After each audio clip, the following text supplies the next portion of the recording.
from the city that never sleeps. 17 miles from Madison Square Garden, New York City. It's America at Night with Rich Valdez, America's favorite late-night talk program, featuring interesting guests from around the world and calls from across America. And now, here is your host, Rich Valdez.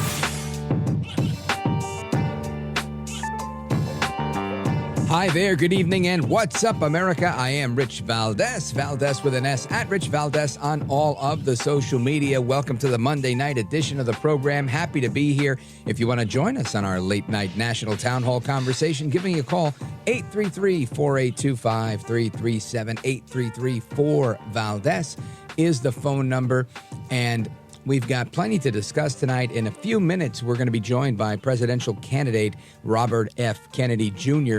to discuss his campaign and more. But first, I want to get into some of the headlines today. There's been plenty of headlines. Of course, the jury is now deliberating in the Hunter Biden trial. So we're going to chat about that a little bit later. We also have, the usual news coming out of California. The state now owes the federal government $53 million for improperly claimed Medicaid reimbursements.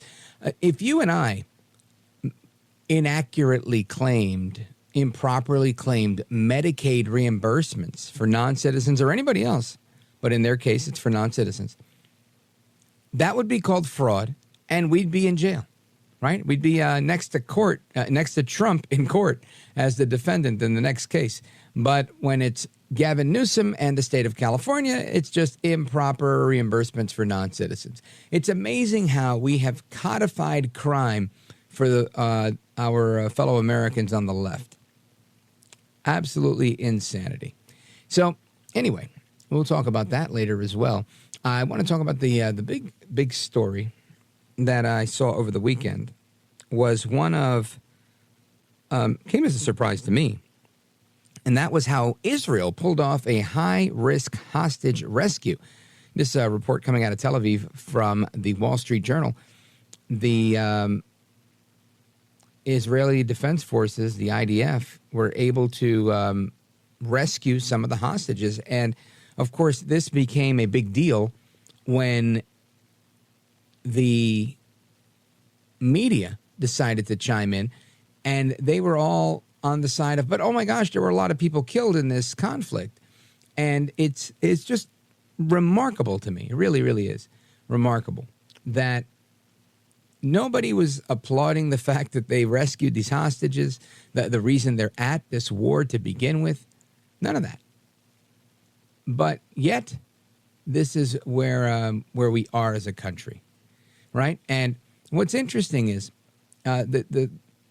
there's all sorts of news out there, from immigration to the polls that are coming in for Trump gaining with minorities. But the biggest story that the IDF was able to capture, regain, I should say, or rescue some of the civilians that were being held hostage by Hamas, and it gets buried. The whole thing gets buried by the media, in all honesty, the media that's just constantly bashing and bashing. Let me see if I think we have time for this. There's two of these clips. So I'm going to play one of them for you. This is Helena Humphrey. She is an anchor with BBC News, and she's having a discussion with Jonathan Cornicus. He's a former spokesperson for the IDF. Listen to this. But, Jonathan, we don't know that they were necessarily complicit with Hamas. All of the casualties that were incurred, there are reports of women, of children who are among the dead. It is appearing to be a high civilian death toll. Would there have been a warning to those civilians for them to get out on time? Oh, sure. Of course, we cannot anticipate Israel to be warning ahead of a raid to extract or to save hostages, because then what the terrorists would do is to kill the hostages, and that would defeat the purpose. So, of course, we cannot expect that.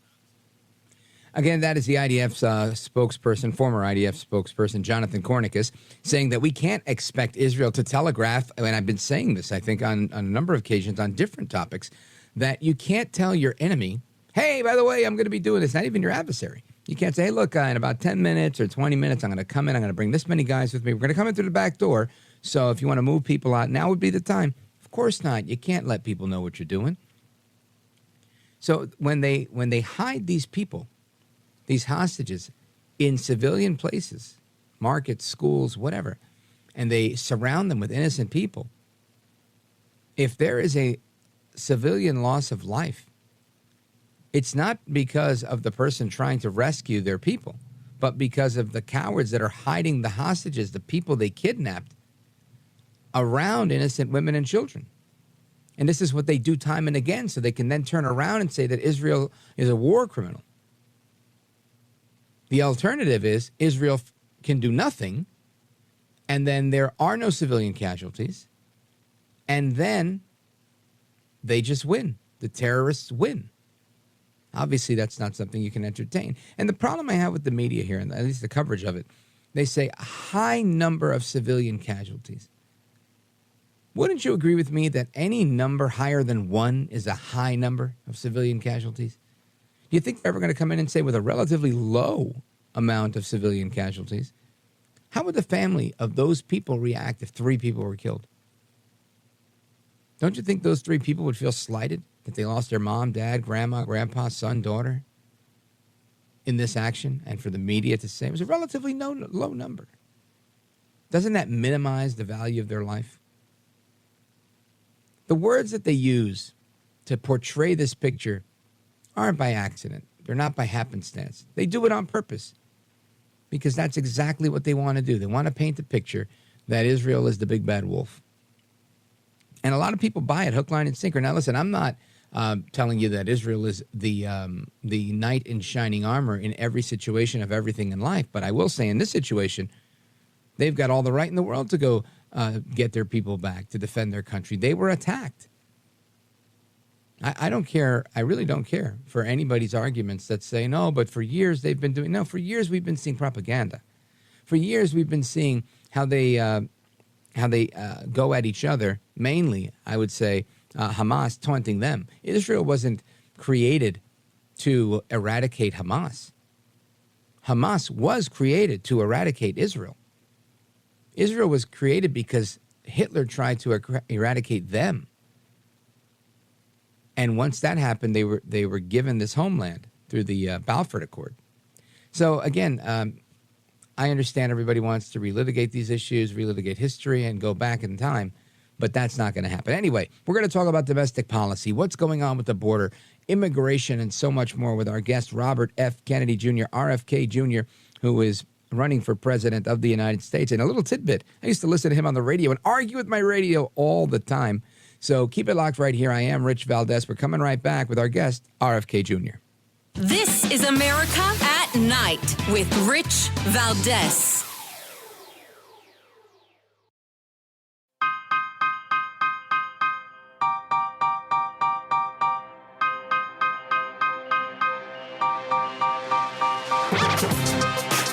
The best guests, the best opinions. This is America at Night with Rich Valdez. All right, amigos, welcome back, familia. We continue our conversation.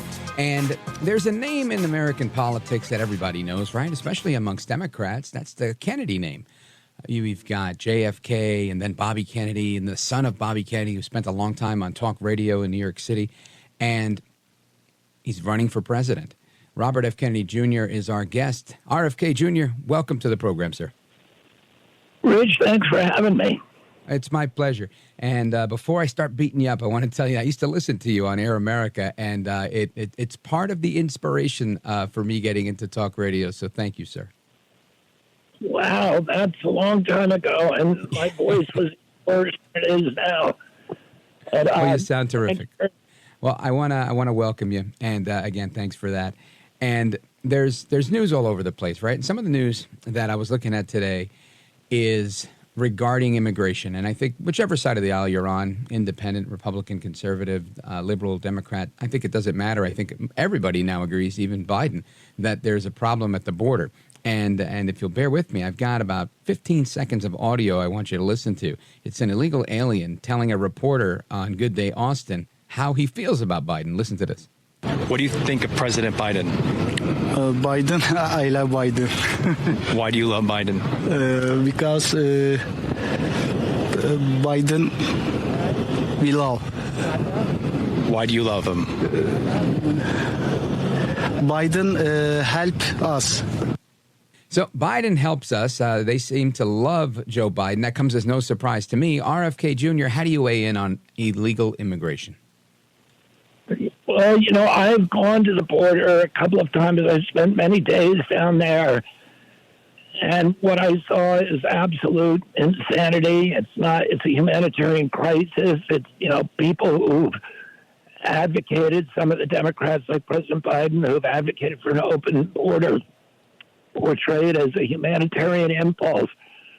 But there's nothing humanitarian about it. The people who are coming across are being lured there by the drug cartels. They're being transported by them. I watched 300 people walk across the border between 2 a.m. and 4 a.m. Wow. And I interviewed half of them. The first 110 that came across were young men of military age from West Africa. The second, they were coming in buses, 55 per bus, big white buses that are owned by the Sinaloa drug cartel. Wow. They were responding to YouTube and TikTok ads that the cartels are advertising all over the world. $10,000 or $15,000, they will get you into the United States. And so all the people who came across knew exactly what was going to happen to them. I asked them why they were here and where they were from. The second group that came across were mainly Asian. They were people from Azerbaijan, Tajikistan,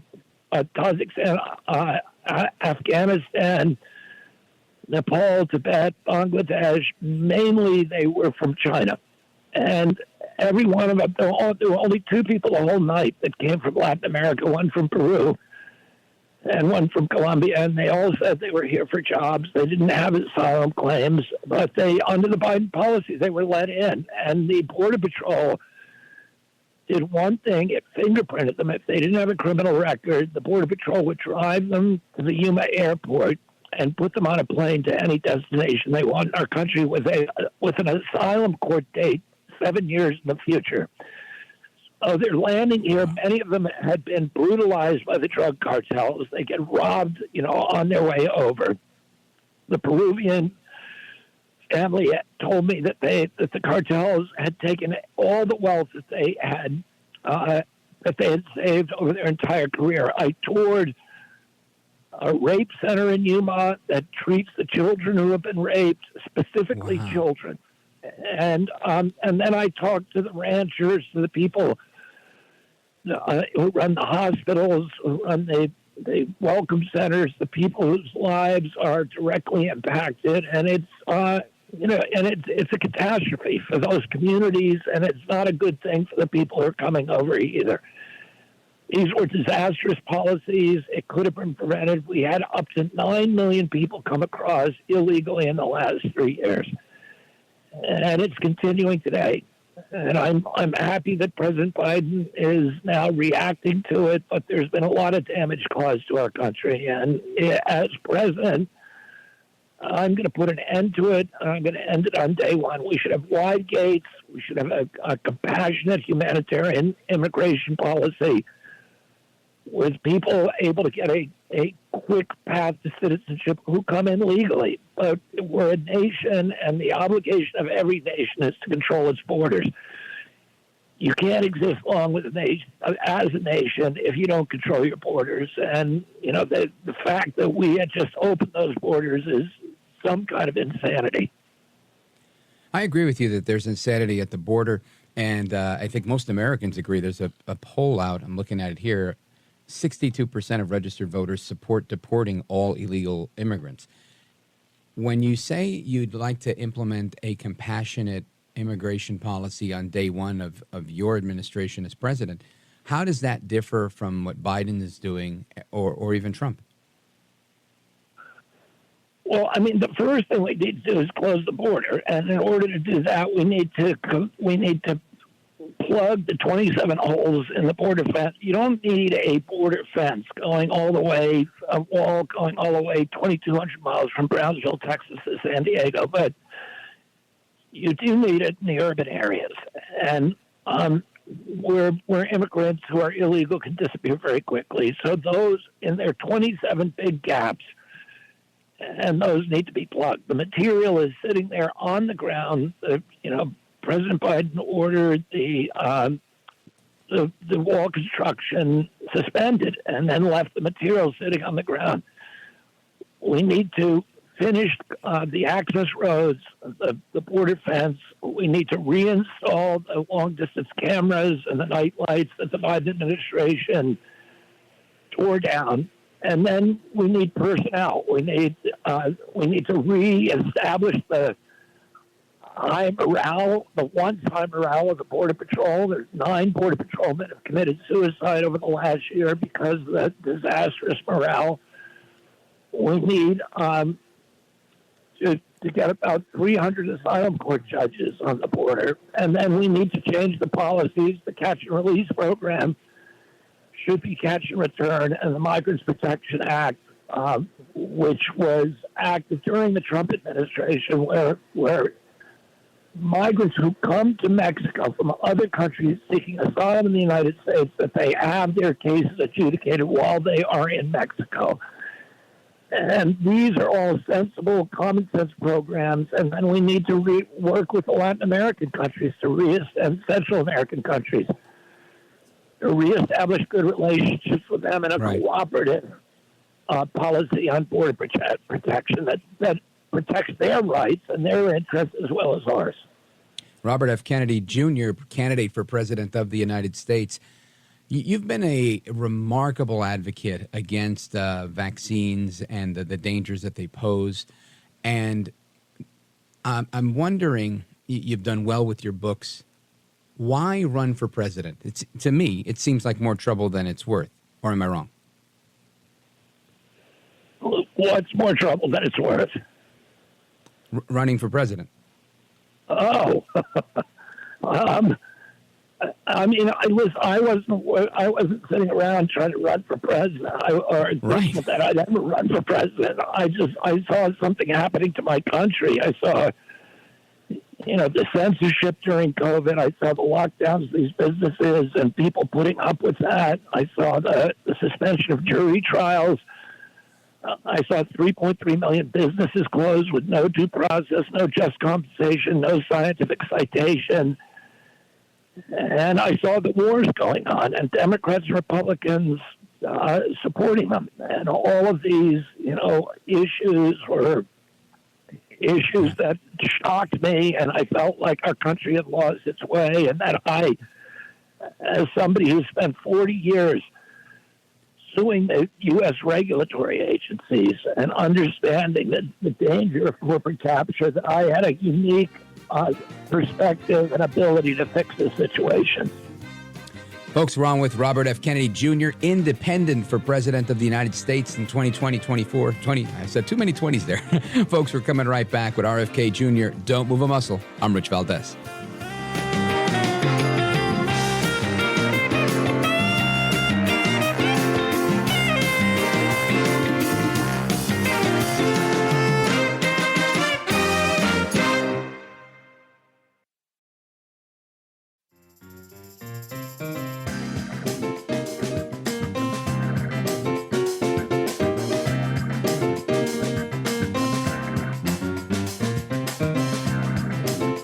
This is America. This is Night. This is Rich Valdez. I do want to get your thoughts as to whether you are concerned about the potential for this to jeopardize the ceasefire plan and, of course, as well, the potential to see the rest of those hostages, as you say, released. I think that a ceasefire is not an aim to aspire to, but victory is what Israel aspires to. That is BBC anchor Helena Humphrey with Jonathan Cornicus, former IDF spokesman. Our guest is Robert F. Kennedy Jr. RFK Jr., you hear this exchange between these two about the hostages. They're talking about the rescue of hostages, and obviously there was collateral damage that went with that. There's a lot of talk about that. Where do you weigh in on this international conflict? Well, of course I want peace. I feel I'm very pro-Palestinian. I've spent a lot of time in Israel.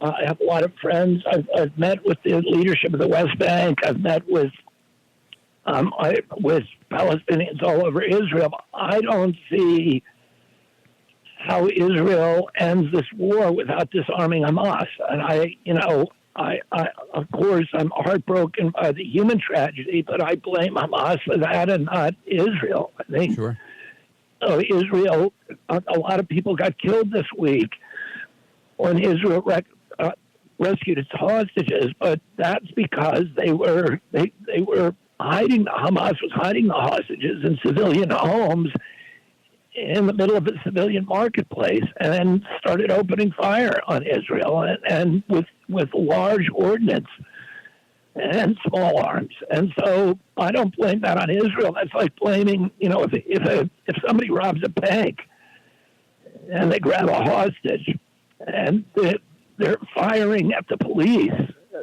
from over the hostage's shoulder, and the police return fire and the hostage gets killed, you don't blame the police. You blame the bank robber. Hamas is an organization that has been at war with Israel since it took over 16 years ago. It fires 2,000 rockets a year at Israel, on average about 30,000 rockets in 16 years, at civilian populations in Israel. Its charter requires the annihilation of Israel and the extermination of the Jews. And it has in its charter a provision that says that any negotiation with Israel is an affront to Islamic law. So I don't see how you negotiate. I don't see how Israel rebuilds Gaza without first disarming Hamas and getting its hostage back. And I understand people say that there should be a ceasefire, but a ceasefire without the return of the hostages is it's just telling Hamas this is a great strategy and you should do it again and again and again, which of course Hamas is vowed to do. Folks, our guest is Robert F. Kennedy Jr., independent, running for President of the United States. RFK Jr. has been a liberal Democrat for as long as I've known him, but it seems liberal Democrats are at odds with one another. They don't agree on Biden. They don't agree on lots of policy, and I think many of them, including the rest of the country who might be conservatives or independents, don't agree on the challenges facing the middle class. In a Kennedy administration, how do you help the people? Well, we need to rebuild the middle class in this country. We need to get this generation of kids into houses right now. And I don't think President Biden or President Trump is even thinking about that. We have a whole generation that, that the central promise of the American dream when I was a kid was that if you worked hard, if you played by the rules, you could finance a home, you could raise a family, you could take a summer vacation, you could put something aside for retirement on one job. And in my kid, I have 7 kids. There's nobody in that generation who believes that promise applies to them. My kids went to great schools. They got great jobs. None of them sees the possibility they're going to be able to afford a home. And home ownership is now out of reach of the American public, and we need to end that. There's specific ways we should do that. We need to stop these big investment houses, BlackRock, State Street, and Vanguard, from purchasing. Since those companies alone own 88% of the S&P 500, they're now trying to buy all of our agricultural land and all of our residential housing, and we need to put a stop to that, and I will do that. We need to wind down the war machine, which is robbing the middle class. We've spent $8 trillion on foreign wars. We have 800 bases abroad. In the past 20 years, $8 trillion. That money was not obtained in taxes. It was obtained by printing money, which is causing the inflation, which is a way of taxing the poor. And that's why your eggs cost or your milk costs $4, the bread costs $4, the gas costs $6. The houses in 1 year have gone from $200,000 to $215,000 average to $450,000 average, and the interest rates have gone up double. And that's because of the war machine and the other unnecessary money we spend, including the $4.3 trillion we spend on chronic disease, which, is again, the Trump and Biden administration have presided over that, and they can't fix it. President Trump promised he was going to balance the budget. Instead, he spent $8 trillion, more than all the presidents of the United States combined. From George Washington to George W. Bush for 283 years. President Biden is on track to beat him. President Biden is adding $1 trillion every 3 months to the debt. And that's where the problem is coming. We're now spending more on servicing that debt than we spent on a military budget. Within 5 years, 50 cents out of every dollar that we collect in taxes is going to go to servicing that debt. In 10 years, 100% out of every dollar. It's not sustainable. Neither President Trump nor President Biden is talking about it because they can't do anything about it, because they're the ones who gave us the debt. And we need somebody who's going to come in and actually take this problem seriously, who's going to cut our military budget, who's going to end the chronic disease epidemic and get our kids into houses again so we can rebuild our economy large. How do you cut the military budget and ensure that we don't put ourselves in peril? Question one. And my follow-up will be separate. Go ahead. I'll get to that one after this. Go ahead. Yeah.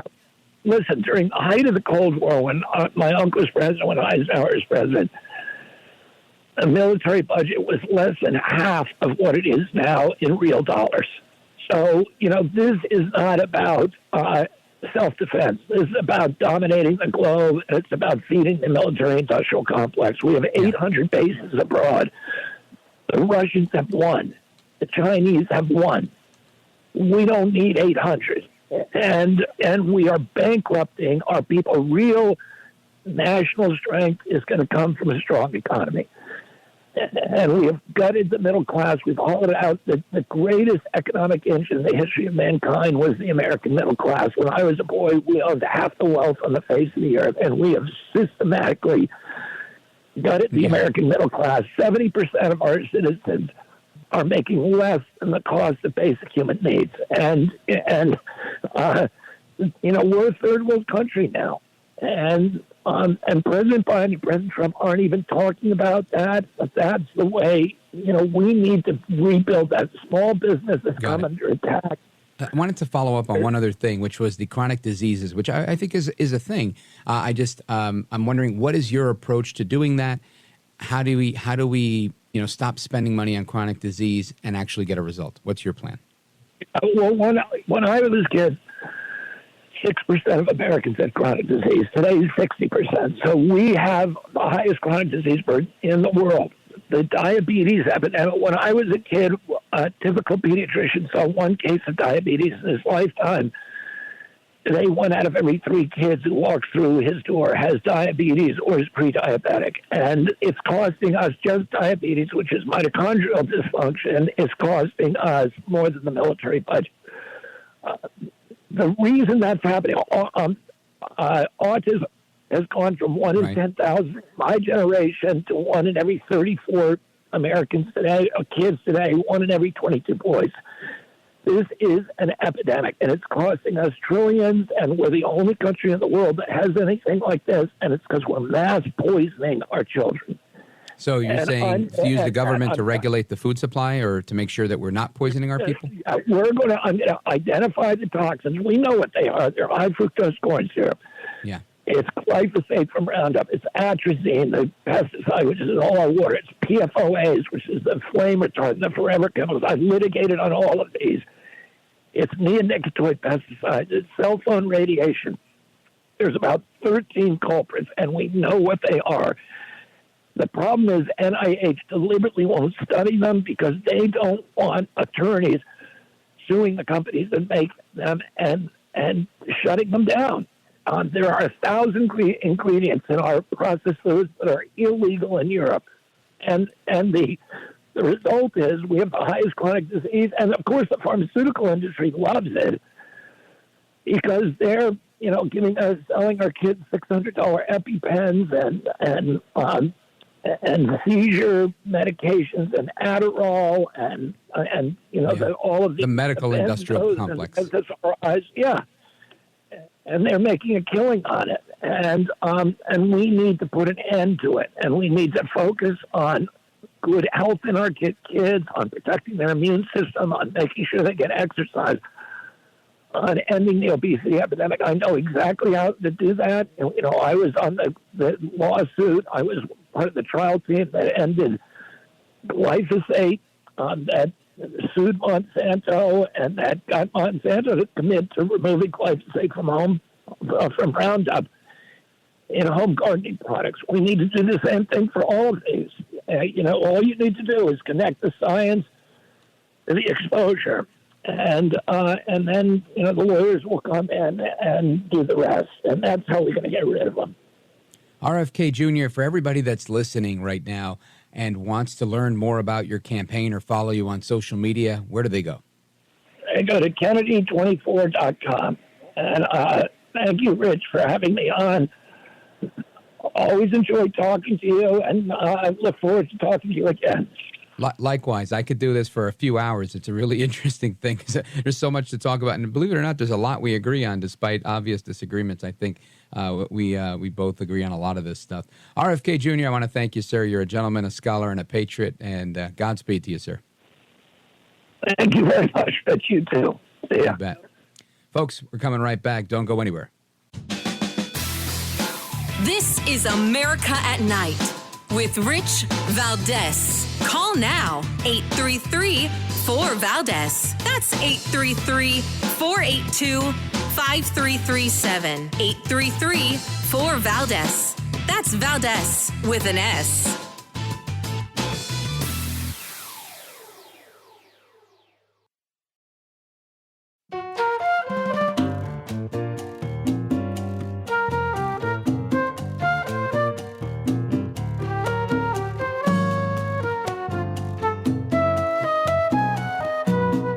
America at Night with Rich Valdez. So we have seen the consequences of what happens when communities don't know where to turn for trusted information. There's calamity and chaos and even catastrophe. So I've shared the podium, stood behind the lectern at the podium many times with Administrator Criswell because, as we all know, we've had quite our share of disasters over the past several years, unfortunately.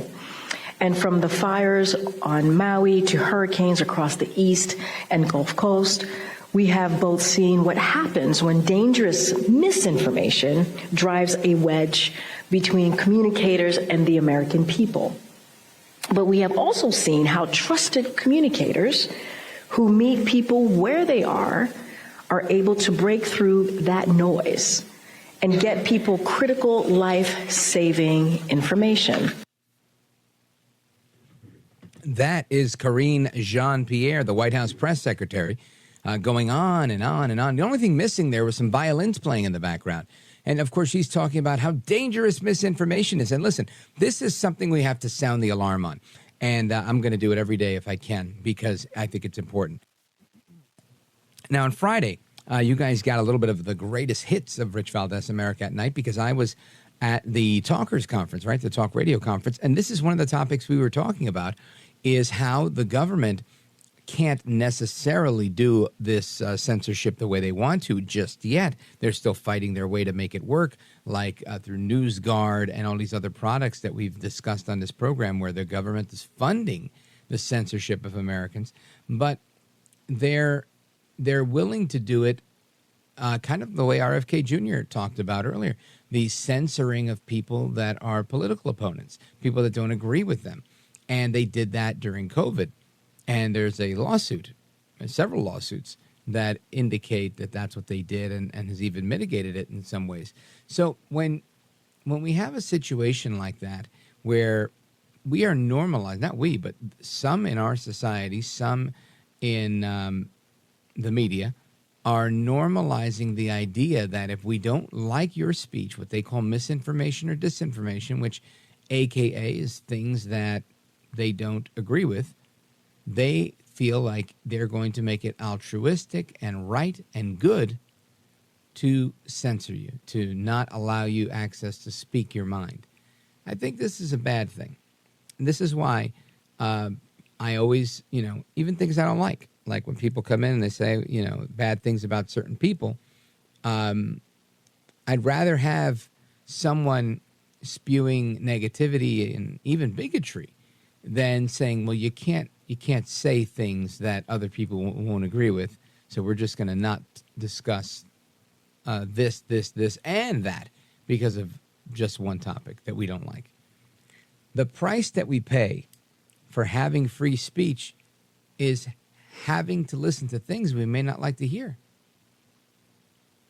And the mere idea that the media needs additional fact checkers, it's ridiculous. Being a journalist in and of itself involves fact checking. And the fact that we have independent fact checkers, even on social media, that, listen, the other day I shared a video, and this keeps happening to me. I keep saying it, and I feel like it happens more and more. Instagram does what they feel like doing. Facebook does what they feel like doing. They either remove my stuff immediately, make sure nobody sees it so that nobody can comment or like on it, or they'll send me a note telling me that what we, in effect, used to know as a shadow ban, they'll say is being minimized in who it's being shown to. They let you know we're not showing your stuff to your followers. That's wrong. So during the commercial, make sure you go to my Instagram, check out some of the stuff we got on there, put a comment, put a like, and make sure you do the same on Facebook. I'm coming right back. Don't go anywhere. This is America at Night with Rich Valdez.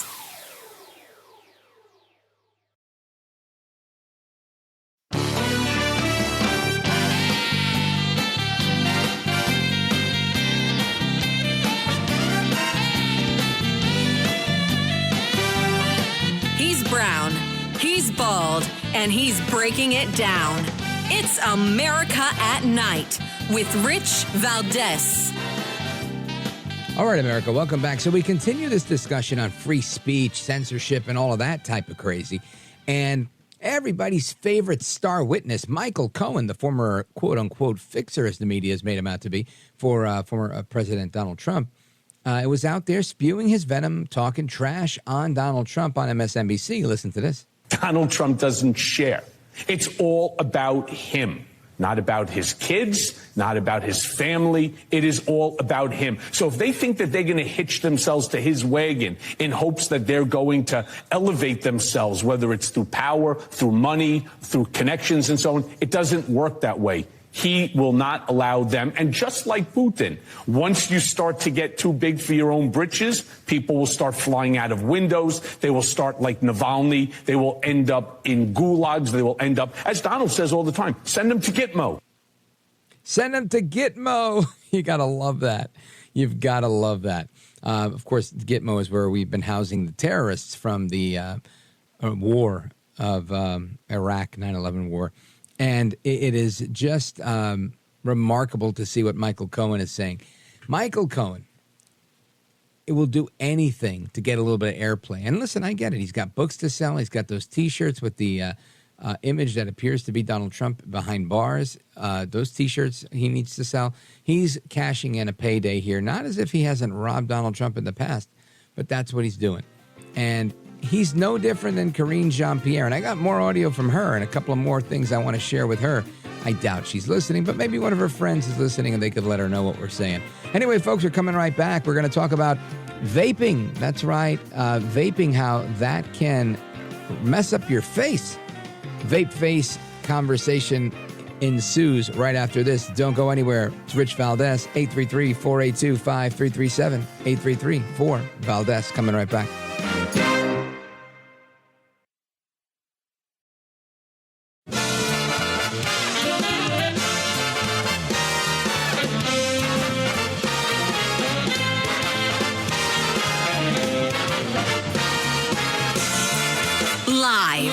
from the city that never sleeps. 17 miles from Madison Square Garden, New York City. It's America at Night with Rich Valdez, America's favorite late night talk program, featuring interesting guests from around the world and calls from across America. And now, here is your host, Rich Valdez. Hi there, good evening, and what's up, America? I am Rich Valdez, Valdez with an S, at Rich Valdez on all of the social media. Welcome to hour number 2 of our program. If you want to join us on our late night national town hall conversation, give us a call, 833-4825-337-833, the number 4, followed by my last name, Valdez. And of course, that's Valdez with an S. And I want to get into a few things. Just before the break, I mentioned a little bit about what happens when you do too much of that fake smoking known as vaping. And stuff is incredibly addictive, by the way, very bad for you, bad for your lungs, all sorts of stuff. And I know there's a lot of people that think it's not so bad, but it's bad. I know a lot of people that that have engaged in the vapory and nothing positive to report. But along with that news, and we're going to get into that in a second, there was this poll from CBS News that came out. Actually, I'm sorry. It was there was a reporter from CBS News reacting to a poll, and she was shocked. I've got the audio of that. I'm going to play it for you in a little bit. But it was interesting because she was shocked because 62% of voters that were polled support deporting all illegal aliens. Now, listen, I think everybody that needs to be deported should be deported. The issue that I have is that I don't feel we have the infrastructure, the wherewithal, the means to deport the amount of people that we need to deport, especially in these big blue cities like New York City, right here, where you see 6, 7, 8, sometimes 10 cops to 1 or 2 illegal immigrants that are giving them a very hard way to go. And they have difficulty putting them into handcuffs and getting them into custody because of how they have been neutered as a police force. Now, I understand that ICE has a little bit more power and they don't have the same constraints like the NYPD does with you can't use headlocks, you can't do this, you can't put your knee in somebody's back. I get all that. But they're going to need the help of local law enforcement in order to pull off anything that massive. And with local law enforcement, again, being defanged, neutered, and just rendered a lot weaker than they could be, I think it's going to be a very difficult, very, very difficult project. But we shall see what is in store with immigration in our country.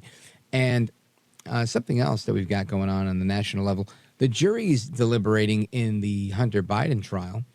And some are suggesting that this is happening right now because if they go to trial now, the sentencing may not happen until after the election, because not everybody's like Donald Trump, Donaldus Magnus El Trompito, the 45th president of these United States.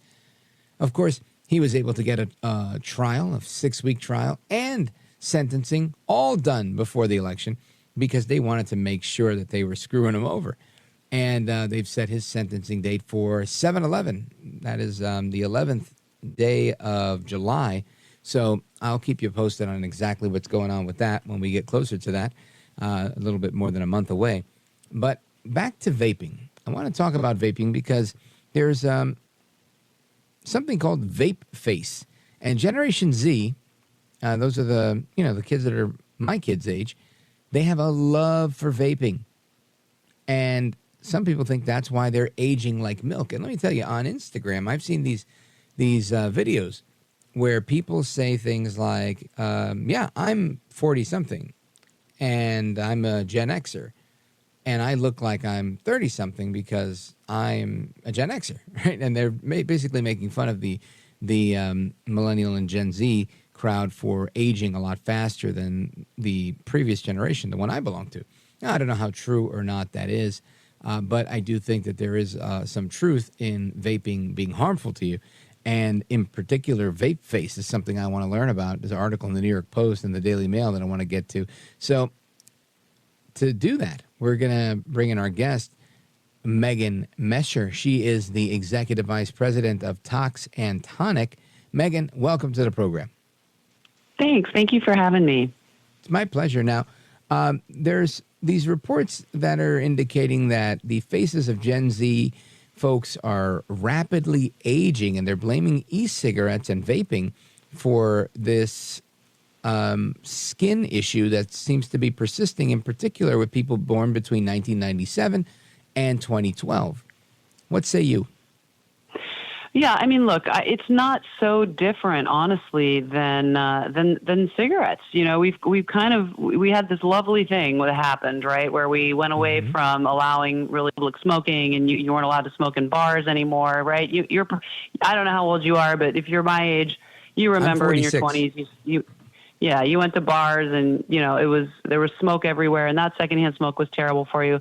Sure. And now we went away from it, and then obviously everybody said, oh, okay, well, we're going to go away from that. But now vaping is something that's, it's okay. It's safer. You can do this, which, as you said earlier, is really not true. And the bottom line is that the oxidative stress from vaping is the same, if not worse, than the oxidative stress from smoking cigarettes. Nicotine in and of itself is a vasoconstrictor, meaning it prevents blood flow, to the areas that it touches. So when you are vaping, you're bringing that vape close to your face. You're essentially preventing your face and your lips and your nose and everything that's getting that vape, fume from getting adequate blood supply. And over time, when you don't provide adequate blood supply to the skin, it ages the skin. It thickens it. It creates wrinkles. It creates discoloration. And obviously, if you're not getting adequate blood supply, you talk about aging like milk. Well, yeah, your skin starts to lose some of its coloration and become kind of more gray. So there's really nothing attractive about vape face. I can tell you that. Yeah, it sounds absolutely horrible. Folks, again, our guest is Megan Mescher. She is the Executive Vice President of Tox Tonic, and we're discussing the real story here behind vape face, where Generation Z's love for vaping could be the reason that they're aging so rapidly. And part of, I think, what the problem here is not just the aging, although that's what, the topic here is, but it's obviously unhealthy for you. And I guess the allure for people in that age group is that many of them started doing it a lot younger than many people started smoking cigarettes because it's such an electronic world.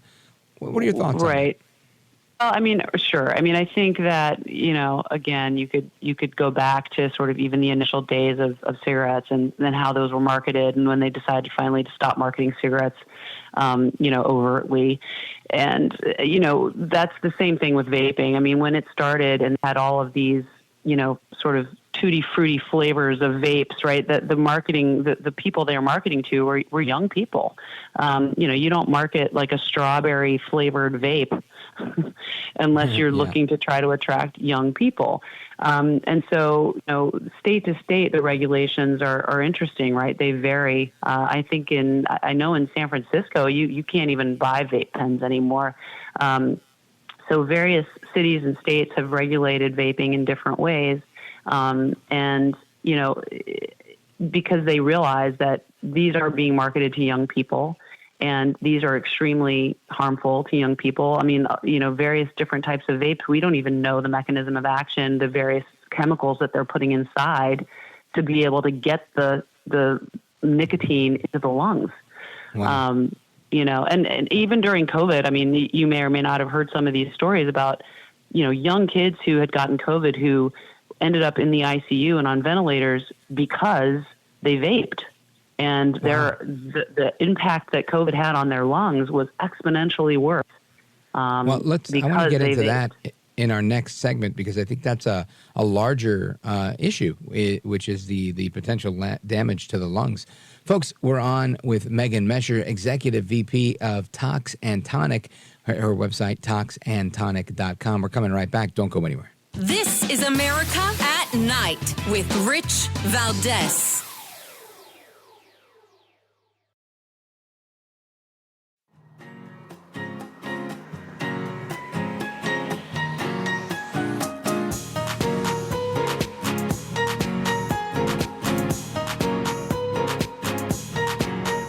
Congratulations on just an amazing show.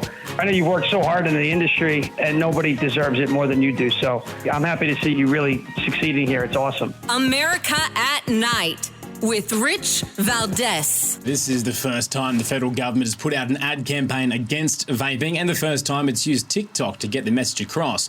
The ad shows how vaping can creep up on you in a literal sense, depicting children vaping in secret and adults being pulled away by the invisible hand of addiction. $63.4 million is being spent on the Give Up for Good campaign, recruiting influencers and even popping up inside video games. But it's not just ads. The campaign pushes users into beefed up support services like Quitline, as well as clinical professional, and it begins by posing a simple question. When did it become compulsive? Necessary, even. Maybe it's time to ask. Why are we still doing this? The government's federal ban on vapes will go before Parliament this month. The Nationals are against it, while the Liberals and Greens are yet to take a position.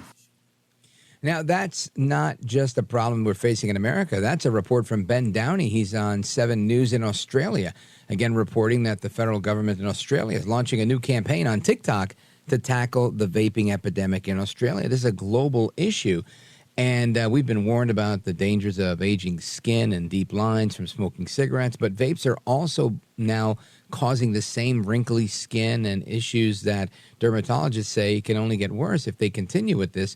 We've been having this discussion prior to the break with our guest, Megan Mescher. She's Executive Vice President of Tox and Tonic, and we left off discussing the dangers that this poses to one's lungs, because oftentimes people that vape end up getting these lung infections, and they don't even know where they came from. Megan. Yeah, I mean, I think, that's obviously a much more serious issue, right? I mean, certainly we all care about how we look, and we're all worried about how we're going to age. And, in this very sort of vain world we live in today, that's so dependent on Instagram and all the social media outlets. But really, at the end of the day, the most important thing is our health, is our long-term health, right? And there's nothing more important than breathing, right? And so we don't have a good understanding. There are not any big long-term clinical studies that can show what the effects are of the various chemicals that are in these vaping pens. That are really the catalyst for, bringing the nicotine or the drug into the body through the lungs. Our lungs are so delicate, and we all we're not all created the same, right? We all have different reactions to different things, to different drugs, to different exposures to different things. None of us reacts the exact same way. I mean, that's the beauty of being human in some ways, that we're all different, and then in other ways, that's kind of the beast of it. But the bottom line is, we don't know how these drugs are going to affect people in a long-term way. And, the fact that this is what the kids are doing in the bathroom and middle school should be a huge concern to a lot of parents. Megan Mescher, something you said earlier that I thought was really interesting was the fact that in order to get the nicotine to the end user faster, the delivery system, they use all these different chemical cocktails and pathogens with the flavors and whatnot that mess people up, like we're talking about, with respect to their breathing and their lungs. Mm-hmm. And obviously it's making people old. It's making people breathe worse. At what point does the government begin to regulate this a little bit more? Should they? Do you think they will? Or do you think they just put a couple of guardrails in place and then turn a blind eye? So, I mean, federally, I don't know. But I can tell you state to state already, there are a lot of states that are regulating it. I mean, there's quite a few states. If you look it up in the United States right now, there's quite a few states where vaping is not illegal, but you cannot buy vape pens in certain states. So they already, I think, are, looking to try to at least mitigate some of the damage that's being done from vape pens. They don't want to go so far as to ban it, but they certainly can make it difficult for people to be able to buy vape pens in their state. And I think that's starting to happen more and more. We're starting to see that really go through. You know, personally, I think too much government is never a good thing. Yeah, but that's at the other same side of the time, coin. I also Thinking the same thing. I'm a small government conservative that typically doesn't want government intervention, but I think there's a duty that we have to keep people safe. And I think this was originally marketed as water vapor, and it's okay, and it's going to help you stop smoking. And here we are, people are dying. Right, exactly. So if you want to sell water vapor, then sell water vapor, right? I mean, there are companies out there that are selling sort of a true placebo, which is not something that's, providing nicotine. Now, if you need nicotine, go Nicorette, chew some Nicorette gum or put a patch on.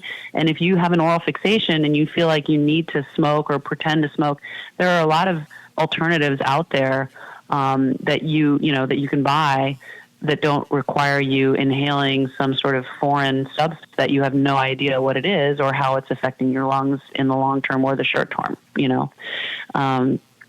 I think, ultimately the government's goal is to try to help keep people safe. But at the end of the day, that regulation is going to really have to come down more to regulating the companies that are making these vape pens and saying, you need to provide evidence to the FDA that the chemicals that you're putting in these pens is actually safe.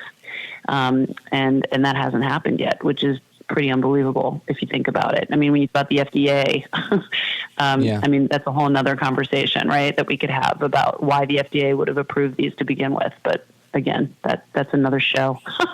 Right. And what I find is interesting is while people are taking these chemicals and inhaling them, putting them in their lungs, it creates this opportunity for them to put different chemicals into their face, like Botox, right? And go to a place like yours, Tox Tonic, and try to get rid of some of these wrinkles that came prematurely. Yeah. Tell us about it. Yeah, well, look, I wish that weren't the case, right? I wish people wouldn't do that and then exacerbate the need for things like Botox and fillers and things like that. But what I will say is, at the end of the day, there are great options now for folks that are, getting to the age where they're worried about wrinkles and worried about losing volume in their face. And we love to be able to help folks like that. And ultimately our goal, not only with Tox Tonic in terms of providing, great services to patients, for Botox or neurotoxins and filler, but also providing a branded sort of membership-based program where when nurse injectors want to open their own business, they can open their own Tox Tonic, and we can help them do that. So, we love to help young entrepreneurs get going in the aesthetic business, and that's one of our passions, along with being able to help patients who want to look better. So thank you for asking. I appreciate that. Yeah, and we have about 20 seconds, so you may not have time to get a whole answer out, but if you could get it down to a sentence, what are tonic injections and how does that improve energy? Oh, sure. So the tonic injections are sort of a cocktail of B12 and all sorts of different great vitamins, glutathione. There's a lot of great antioxidants. I mean, we talk about the oxidative stress of vaping. We can actually provide antioxidants through just a quick shot, give you a little boost, give you some B12, make you feel really good, and actually give you a nice glow to your skin as well with those antioxidants. So. Wow. If you're ever in New York, maybe you should give me a shot of B12. All right, Megan Mescher, I want to thank you for being with us. Executive Vice President of Tox and Tonic, toxandtonic.com. I appreciate you being here. Well, thank you so much. I really appreciate you having me. You bet. All right, folks, more to come straight ahead. We're talking immigration from a ICE agent that was ambushed. Don't go anywhere. I'm Rich Valdez.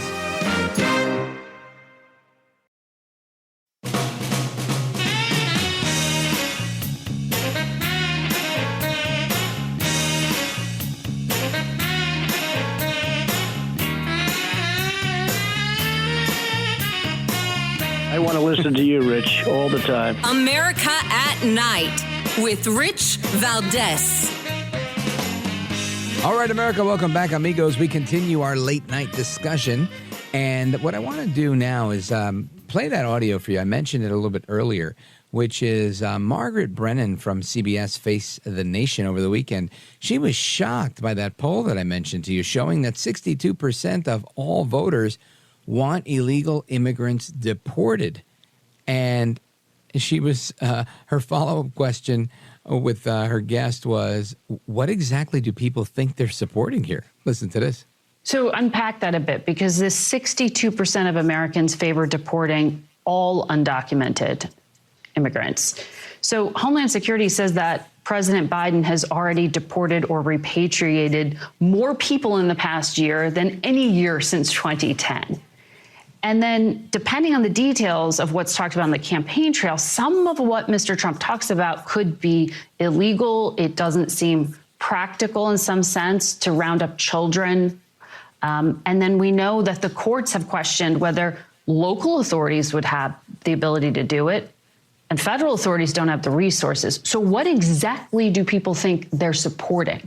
Well, when you measure public sentiment on this, or really just about any policy, you're getting a sense of direction, you're getting broad brushstrokes, but those kinds of details, well, that's often up to the legislatures and the courts later on. We tested even the idea of should local law enforcement be involved in this, and a lot of folks do say yes. Now, okay, this is, again, that was Anthony Salvanto, who she's having the back and forth with, and you got a portion of his answer there. But the bottom line here is there was this shock, this disdain that people want the country to be safe because they associate illegal immigration with crime, with a lack of opportunity for jobs, and so many other detriments to the citizens that are already here. So it doesn't come as a surprise to me, I think, which is why most countries have, laws and regulations and borders and all these other things in place to protect their country and control immigration. But I want to get into this and get some reaction to this, as well as the border proposal put forth by Joel Baboso Biden just last week. And I want to do that with our guest. Our guest is Victor Avila. He's a retired ICE supervisory special agent who survived an ambush by cartel members back in 2011. He's written a book called Agent Under Fire, A Murder and a Manifesto. Victor Avila, welcome back, sir. Great to be back with you, Rich. Thank you. My pleasure. So when you hear this audio of Margaret Brennan being so incredibly shocked and surprised that 62% of the voters that were polled say, yeah, we'd like to see illegal immigrants deported, what are your thoughts? They shouldn't be shocked, I should say, because the one that they're actually shocked more about, I think, is that it's Hispanic Americans and Black Americans that are fed up with this, especially the legal immigrants that came to this country and have done everything that this government has asked them to do. They've assimilated. They've become part of the family. They've become part of the community, the church, and have not taken anything away. As a matter of fact, they've been contributors in the most positive way. They haven't committed crimes, and they're saying, wait a minute, all these people that are doing quite the opposite of what I did, why is it that they're getting all these benefits, like you said, at the schools, health care at the hospitals, shelter, money, but not us, the hardworking American taxpayer. And so they're the ones that are most upset. And frankly, Americans are fed up with it because they're seeing the upside down and backwards that this whole system has been for the last three and a half years. And then you mentioned something that touches me and why I do what I do, and it comes down to public safety. It really is public safety and the bigger picture, obviously national security. But listen, we have enough crime here around the country, whatever state you're at, that we have to deal with. Now you add to that formula people from all over the world coming over here, and some of them, I'm the first one to tell you, not everyone is coming in committing additional crimes. I know that. But we have too many of them that are, from low property crimes all the way to rapes and murders, and that's intolerable to me. Victor Avila, former special agent with ICE, supervisory special agent. You know, this is your wheelhouse, right? You worked with ICE, and when you see people out there saying that we need to deport ICE, to me, it's the stupidest thing in the world, because now everybody's looking for a reprieve from the immigration, even Democrats in New York City like Mayor Adams. What are your thoughts? That's absolutely right, because it's hit their doorstep. It's hit their backyard. And the worst way is obviously being a victim at the crime. But the economic impact, a lot of people don't talk about that. There is a true economic impact throughout the whole country when it comes to this open border system. You know, last year, Rich, $63 billion was sent back to Mexico alone. We're not talking about any other country here, just Mexico, by the illegals present in this country. $63 billion. Do you think Mexico wants to lose that money from their economy? Of course not. And so you start filtering in Central America and in all these other countries. That money's not staying here. It's not being part and used here for like our property money, our property taxes, our federal income tax. That money is leaving the country, and we're not getting any benefit. We're losing because we're still having to pay out for those resources, and there's a lot of them. It's a lot of people. It's millions that have just come in, and let's not forget the ones that have already been here. We have a lot of illegals that have been in this country for a long time, and so there has to be some form of consequence. The magnet needs to stop. The incentives need to stop. And once those incentives stop, then you will have a real solution at the border. Yes, we're going to secure it at the border. Yes, we're going to do the wall. Yes, we're going to do everything physically when it comes to Border Patrol and everything once this administration changes. But ultimately, what changes is that people are not going to want to come here because they know that they're not going to be able to take advantage of the situation. Folks, we're on with Victor Avila. He's former supervisory special agent for ICE, Immigration Customs Enforcement, and we're going to continue our conversation with him. Something that you mentioned earlier was how upset the media is that some of the people responding to this poll, the 62% of voters that want illegal aliens deported, are Hispanic Americans, are African Americans that vote. And I want you to tell us a little bit about your thoughts on that, as more and more polls are coming out showing that more and more blacks and Hispanics are all on board for Donald Trump. Victor Avila, stick with us. Folks, we're coming right back. Don't go anywhere. This is America at Night with Rich Valdez. Call now, 833-4-VALDEZ. That's 833-482-5337. 833-4-VALDEZ. That's Valdez with an S.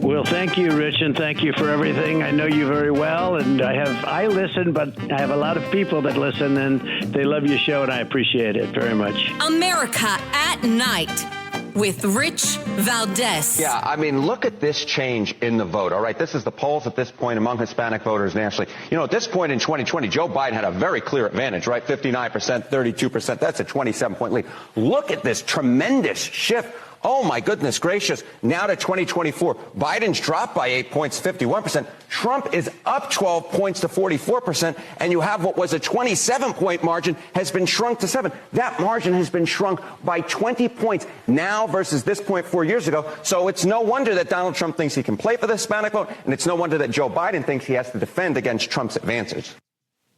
That is CNN data analyst Harry Enten earlier today, stunned by Trump's growing 20-point gain amongst Hispanics since 2020. And, of course, doesn't come as a surprise to me, your liberty-loving Latino amigo, Rich Valdez, or I'm going to presume to Victor Avila, who spent time on the border. Matter of fact, he was ambushed by the cartel when he was a supervisory special agent for ICE. And you got to check out his book, Agent Under Fire. The website for that is agentunderfirebook.com. But Victor Avila, tell us how you react to this audio clip of Harry Enten on CNN saying that Trump's ahead by 27 or 20 points with Hispanics. I can't believe I'm going to say that I agree with CNN, but this is true. I mean, they know. Listen, CNN knows, the Biden administration knows. Boy, they have this very clearly. They know that their own doing, because we all know that what's happening at the border is deliberate, and they know that they're losing that coveted vote. And I'm telling you, I'm born and raised in El Paso, Rich, and I have talked to friends and family that are lifelong Democrats that have told me to my face, we're going to vote for Trump, even though they might not like the man. Now they are focusing on what matters, and that's policy. And they know that, well, we used to have a little bit more money in our pockets under Trump. Oh, you know what? It wasn't that expensive at the grocery store. It wasn't that expensive at the gas pump. And all the interest rate, I was able to buy a house. I was able to invest. None of that is happening to them, and they're struggling. That, when you start hearing that, and I've heard that along the border in Eagle Pass. I just got back from Arizona. Same story over there. It is happening. It's a real thing. And I think those numbers are going to grow throughout the summer. You know, Alejandro Mayorkas, the Secretary of Homeland Security, the impeached Secretary of Homeland Security, was on ABC This Week yesterday, and he tells Martha Raddatz that when she asks, was Biden's policy effective at the border, this big thing he did, 6 days ago, last Tuesday, went into effect on last Wednesday, and his response, well, we can't really say how many illegal immigrants have been turned away because it's just too early. I think that is fake, phony, and fraud, but listen to this. This has been in place for 5 days now. What has the impact been? How many migrants have been turned away between those ports of entry? Martha, we're at a very early stage. Implementation, as you noted, has just begun. Our intent is to really change the risk calculus of individuals before they leave their countries of origin and incentivize them to use the lawful pathways that we have made available to them and keep them out of the hands of exploitative smugglers. It's early. The signs are positive. Our personnel have done an extraordinary job in implementing a very big shift in how we operate on the southern border.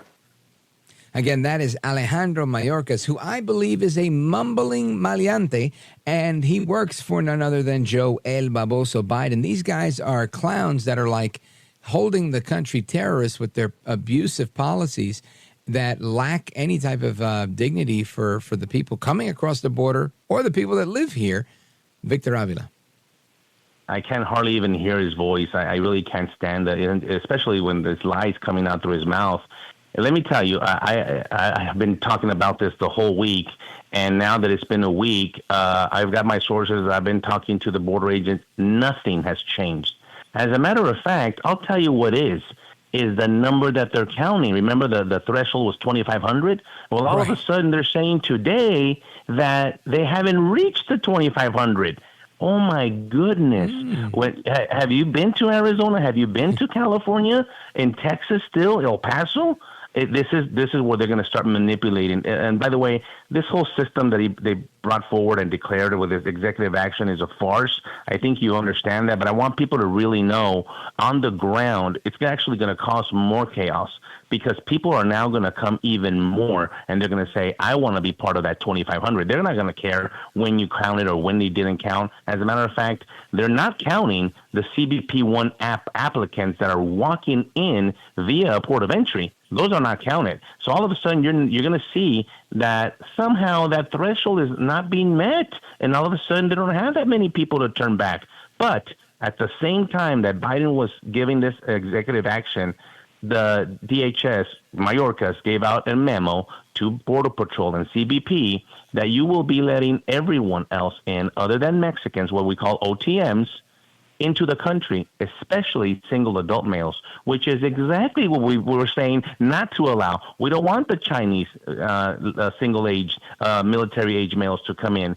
Africans, Eastern Europeans, from Turkey, from all over the world, coming in. Those are the ones that are coming in right now, and those are the ones that we're not having the ability to vet because we know that these are not economic migrants, Rich. These are not the poor, hey, well, I really want to make good for my family. No, that's not the story that they're bringing. As a matter of fact, we don't know because we don't have enough time to interview them. And now Biden has put the border agents even at a worse position, if you even think it could even get worse for them, because now he's going to expect them to process these people, which is beyond the amount that they could handle. Remember, the supposedly the threshold was 1,000. Well, 2,500 is not even close to that. Second, now you're going to enforce the border too? You can't do it. This is a fail, and it's a last minute to do some kind of action because of what we're talking about, that they're losing this vote, and they need to make it seem like we're doing something for border security when in fact it's actually going to make it worse. Yeah, and it's funny. A little while ago, we had RFK Jr. on talking about his trip to the border, and he said he saw about 150 people an hour in the couple hours he was there. And this, I think, opens the conversation to the bigger issue that Biden, with one speech last week, he says, look, we're going to be shutting down the border because it's out of control, but doesn't do anything to do it because he throws in these artificial numbers. And then yesterday or today makes this announcement that if you have a spouse that doesn't have their documents, well, we're going to try and fast track those for you because we need, we want that Hispanic support. And to me, this is nothing more than an election year ploy to gain votes from those that are here in the country and are able to vote. What are your thoughts? Another thing, yes, you're absolutely right. Another thing that really upset me that he said that he wasn't going to separate families. That's one thing they keep on repeating. But they're the number one administration that has separated 500,000 kids from their families. Half a million unaccompanied children have entered this country. As a matter of fact, they've lost track of 100,000 of them, Rich. That means that when they came in and they went through the process, they came in by themselves. They had a number or an address written on their arm or a piece of paper, and they send them over to Health and Human Services. Then Health and Human Services contacted that person wherever it was, Chicago, Florida, Dallas, it didn't matter. They just gave up the child. They went to an NGO, and I'm telling you because I've seen this. I've flown with these next to these children, with these escorted by these men that are not their fathers. And I'm a subject matter expert in human trafficking investigations. This is what I did. I rescued countless women and children from these horrific conditions, and now they're doing it right under our noses. They're transporting them on commercial planes to their final destination, and we have no idea who these people are, and they're receiving them. The worst part is that they don't know what they did to 100,000 of them. We don't know where they're at. But this is one of the things that I'm gonna approach the hopefully the Trump administration and say we got to go rescue these children and reunite them back. This is if you want to do something right, you go find these children and rescue them. And by the way, this whole thing about the mass deportation, there's a plan to it. We're the police. We know how to do it. Yes, the state and locals are going to be involved. There's going to be incentives, I'll put it to you that way, for them to participate in this. And because we do need their help. It is true that we do need the state and locals. Right. They know where they're at. I don't see how you do it otherwise. Victor Avila, stand by. I got to pause right here. We're going to come right back, talk about everything you just mentioned, put a point on that, let everybody know where they can get a copy of your book as well. Folks, we're coming right back with Victor Avila. Don't move a muscle. This is America at Night with Rich Valdez.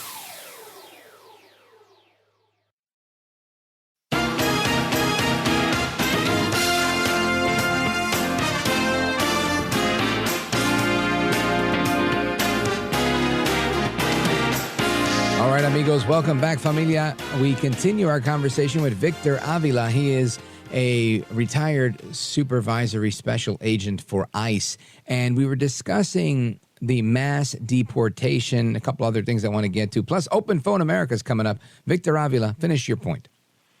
Well, I was going to say that it's going to be a cumbersome task, these mass deportations, and they're going to be done in phases.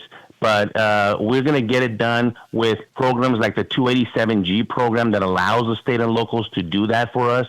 The government will give the authority to those sheriffs and the locals PD, police departments to help us do that and identify, and we'll get them out. Victor Avila, if you can, I'd like you to stick around. We have a couple of callers that have questions for you regarding immigration. Plus, I want to ask a couple of questions about these rescues that you've conducted for women that were being trafficked. That's always a hot topic here on our program. Folks, don't go anywhere. Open Phone America is coming up. We're going to wrap up with this and more straight ahead. Don't go anywhere. I'm Rich Valdez.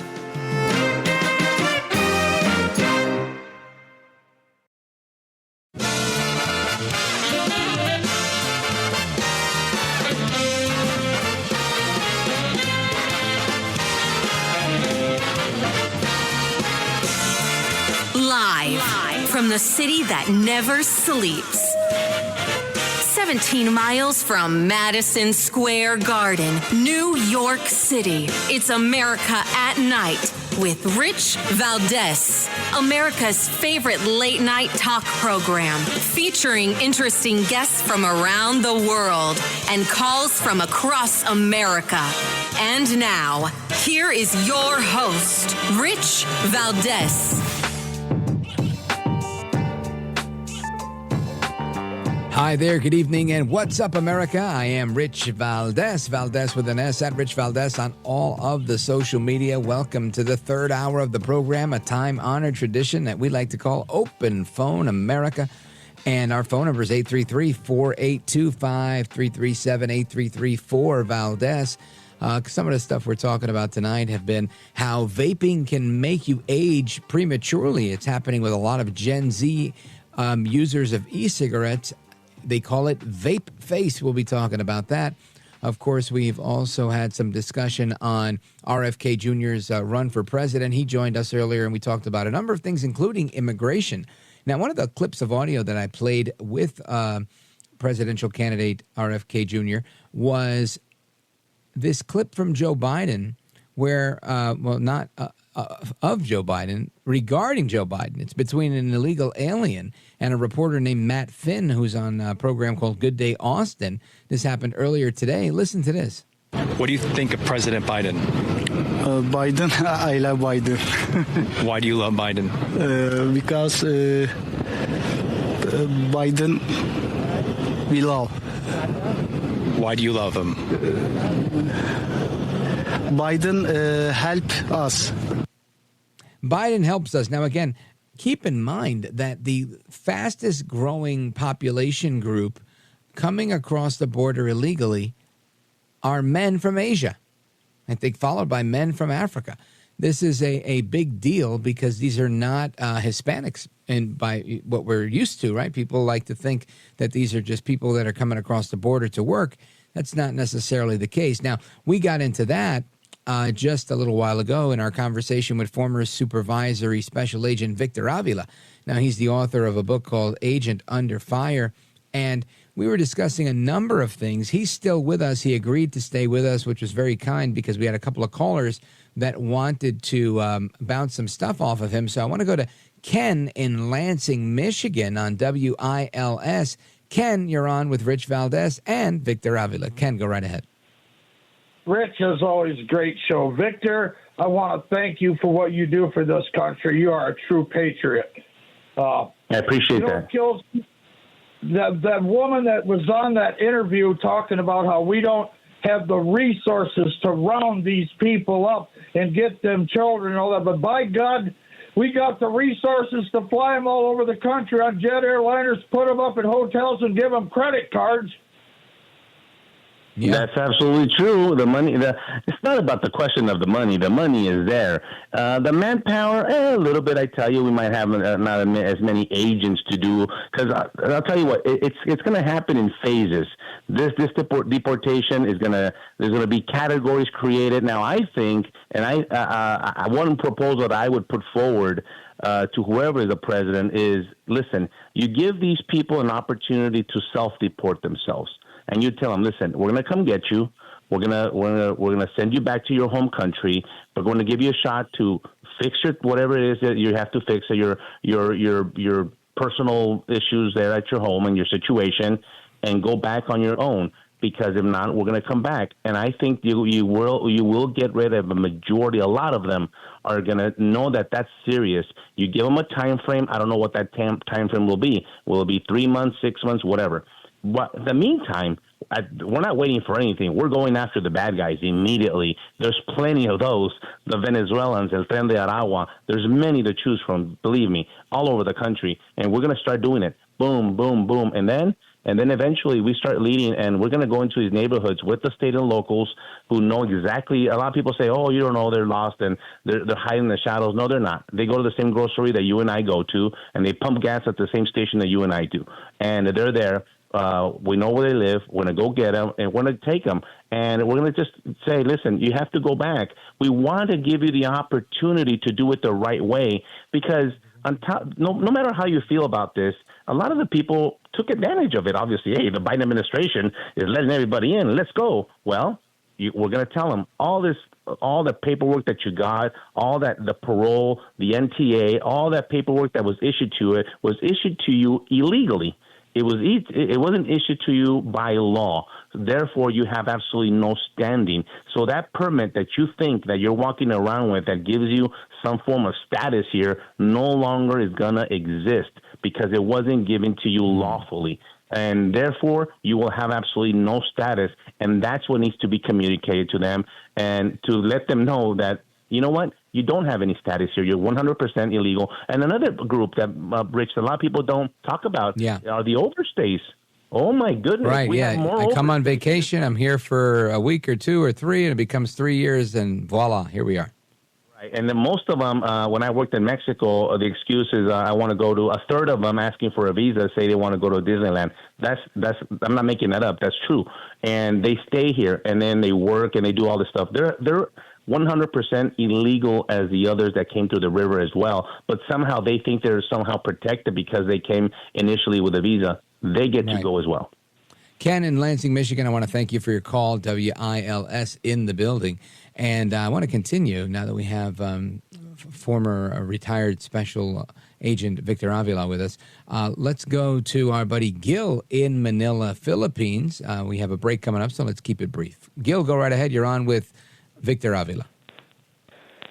Yes, hello, Special Agent Avila. I used to live in El Paso before I came here to the Philippines, and I was a staffer for Congressman Sylvester Reyes. I worked in his El Paso office, so I'm very familiar with the situation. But they had a similar situation here in Malaysia with illegal immigration by Muslims from the southern Philippines and from Indonesia. And what they did is they set up a system. If you turn in an illegal alien, you get the equivalent of about $500 reward. And that worked very well. People self-deported themselves very quickly. I like that. As a matter of fact, if you heard President Biden, if you paid close attention, he offered money for people to turn in supposedly the smuggler, and like they're going to turn in the smuggler, the cartel member who basically have most of these people threatened with their lives or with the lives of their loved ones back home. Those people are not going to turn any cartel member in. But I like that. I hadn't thought about that, and that's a good plan. Victor Avila, Gil, thank you for your call. I appreciate it. Someone else that offered an incentive is New York City Mayor Eric Adams. Eric Adams offered the incentive of, we will help pay your rent if you take some illegal immigrants into your home. And he offered it to churches as well. Absolute insanity what's going on. Victor, I got one more call that has a question for you. Pat in Sedona, Arizona, giving us a listen, streaming from KFNX. Go right ahead, Pat. Sir, great. Thank you for coming on this station. I've been down to the border a couple of times, and I'm going to tell you something. I have the most outright respect for our border guards and our government employees that are working down there. They are working under such a stress. I mean, your people are incredible. They are kind, and they are courteous to these people, and it gets out of hand so quickly and so easily.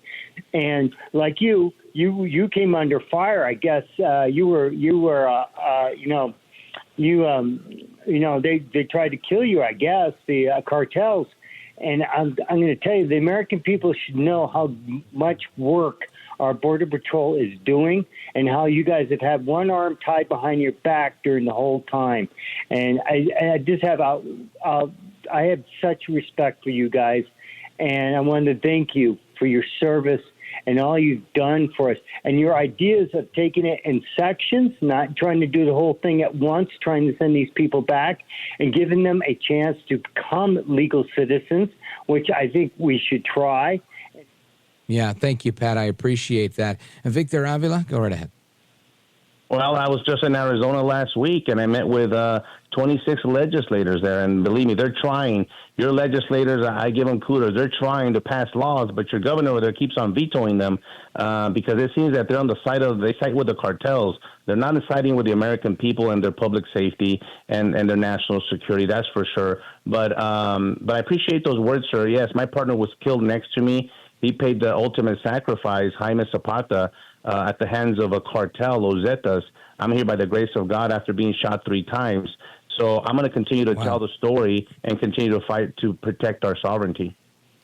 You know, and everybody listening, if you guys are enjoying our conversation with retired Supervisory ICE Special Agent Victor Avila, and you want to learn more about his story, he's written a book called Agent Under Fire, A Murder and a Manifesto. The website for the book is agentunderfirebook.com. And I want to urge you, if you're enjoying this and you want to help him out, go buy 3 copies of the book. Buy 2 copies of the book, one for yourself, one to give away. That's how you help people out. Victor Avila, your final words about the book. Well, the book is about detail about the ambush in Mexico, but it's more than that.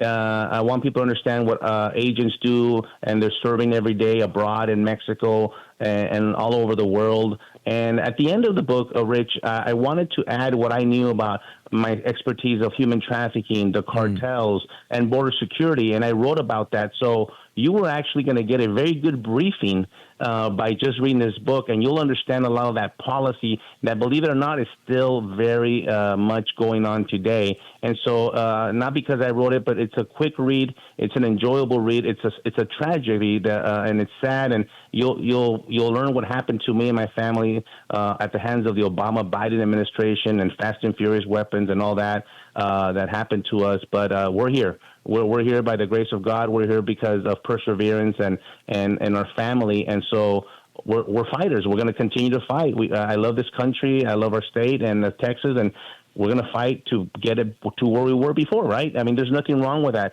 I'm not going to be apologizing for putting America first and in dealing with the countries that won't do that. Right. And let's start with Mexico. Well, amen to that. Victor Avila, I want to thank you for being with us. You're a gentleman, a scholar, and a patriot, and Godspeed to you, sir.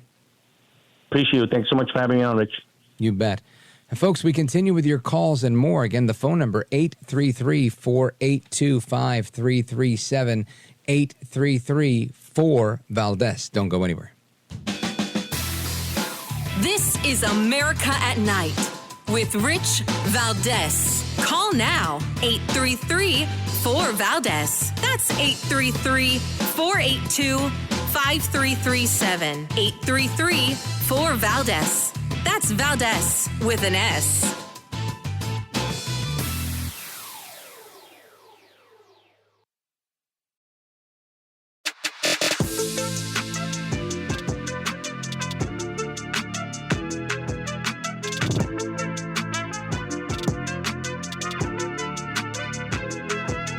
Call now, 833-4-VALDEZ. That's 833-482-5337. 833-4-VALDEZ. That's Valdez with an S. All right, amigos, welcome back. And we continue. Earlier, I was mentioning that Karine Jean-Pierre was saying how dangerous it is when misinformation drives a wedge between communicators and Americans. Of course, misinformation means me, Donald Trump, you, the American voter, anybody that doesn't agree with Karine Jean-Pierre, Joe El Baboso Biden, or any of the Democrats. That's their definition of misinformation and disinformation. But she went on, and she says the only thing that stands between her and the message she's trying to deliver is whether Americans can trust her. Now, I think she's right on that, and I'm going to this because one of our callers indicated that they wanted to say that the media is doing a piss-poor job of reporting on what's happening at the border. And if it isn't for the videos and the independent journalism that we see or the intrepid journalism from those that are there and embedded and putting it out there, we wouldn't know. We would think things are just okay. They're hunky-dory, kind of sweep it under the carpet. So I would say it's really Karine Jean-Pierre that is the misinformation expert here. But listen to her. Now, when I address the press, from the White House podium. The only thing that stands between me and getting our message out to the American public is whether the people sitting in those chairs and the folks watching at home feel like they can trust me, feel like the information that I am providing is worthy for them, and that they can trust, obviously, that information. And building that trust is not just about getting accurate information across the airwaves or onto live streams. It's about rapport. It's about empathy. It's about building relationships. So everything that I say at the podium, and I know many of you may understand what I mean, you have to actually try to put yourself in the shoes of the person or the people that you're talking to. Have that empathy. And it is so key in communicating, and so that people hear exactly what it is that you are trying to share with them, important, critical information. What? What are you saying, ma'am? Now, listen, I understand it's important to communicate a message and do it well. I get it. I totally get it. Do I do it all the time? Probably not. But do I understand it? I sure do. And while it's probably a good political idea to be empathetic, I think there's also a time to lack empathy. Right? I think it's, we can't always sit here and I understand your plight. Things are difficult in your country. Sometimes you just have to empathize with the American people and say, hey, look, you have to understand the plight of the American worker, the people that are showing up every single day, trying to go to work, trying to feed their children, trying to pay their bills, trying to pay their increasing cable bill, their increasing Wi-Fi internet service bill, trying to pay their increasing auto insurance bill, right? Because I know I'm not the only person that's seen, double-digit increases in these bills without any double-digit increase in my earnings. So what's up with that? The American people are paying the price, and seeing more and more people take jobs that some Americans might take, maybe others might not. It doesn't help. Doesn't help to flood the market with cheap labor. It doesn't help to have people that, at least some portion of them, are on the dole, if you will, looking for or relying on government assistance. It doesn't help that the mayor of the city of New York closed down a school and put everybody on COVID instruction, even though they didn't have any COVID outbreak, just so he could use that school to house the migrants. This, I have to say, is problematic. It's bad. It's wrong. As Americans, we have to call out what is and what is not. And what this is, it's wrong. Has to be called out. Anyway, folks, I want to get your thoughts on that and more on the misinformation debacle that Karine Jean-Pierre put out there, plus vaping and everything else that we talked about. And we're going to switch gears a little bit and get into the rest of our Open Phone America stories, because from the economy to Hamas and the hostages and the IDF winning there's a lot going on. And this is a story that's a little bit off the beaten path. But a bull named Party Bus leapt over a rodeo fence and into the stands. At least 5 people were hurt as a result of that. We'll talk about that. If you have a rodeo story, I'd love to hear it. That and more coming up straight ahead. 833-4825-337. 833-4-VALDEZ. It's America at Night with me, Rich Valdez. Coming right back. Don't go anywhere.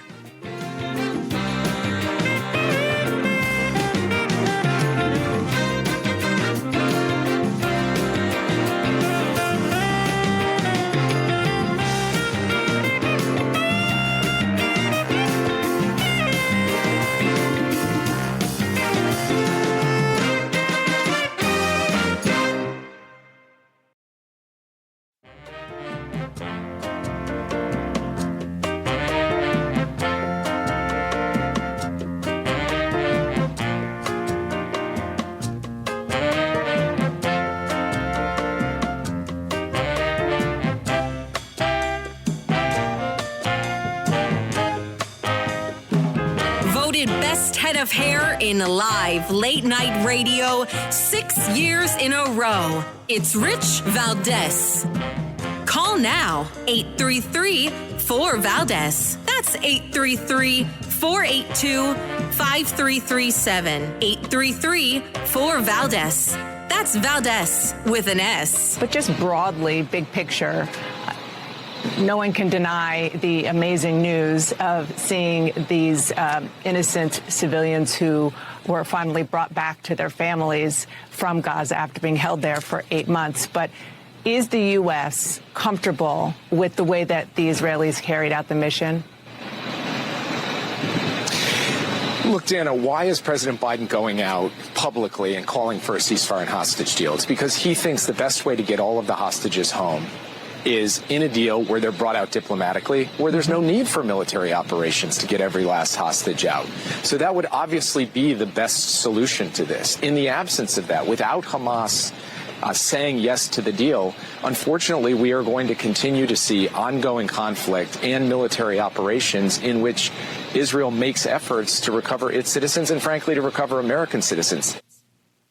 That is, again, Jake Sullivan from the White House. That's his job, right? White House defense spokesperson. If I'm getting that wrong, somebody will correct me. I always confuse him and John Kirby. And Dana Bash on CNN yesterday discussing the rescue of hostages from Hamas.